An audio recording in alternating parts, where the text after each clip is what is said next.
नमस्कार. तर निसर्गाची किमया काय वेगवेगळीच असते. तर मी आत्ता आलो आहे कासमध्ये. पण काय होतं, बऱ्याच वेगवेगळ्या ऋतूमध्ये मी कासला येत असतो.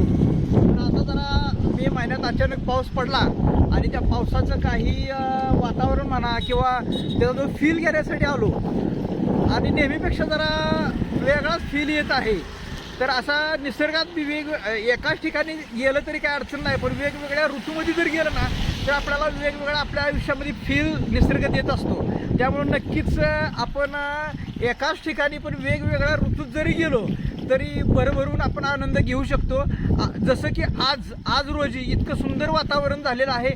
अगदी ढग आकाशातून पाण्यात उतरलेलं आहे आणि ते दिसताना अत्यंत सुंदर दिसतंय. काय करावं असं कळणं झालंय की एवढा आनंद होतोय मनातून की बोलायचं काम नाही. जवळच पाणी आणि असा हा रस्ता आणि तिकडं आपली गाडी डिझायर. धन्यवाद मित्रांनो, धन्यवाद.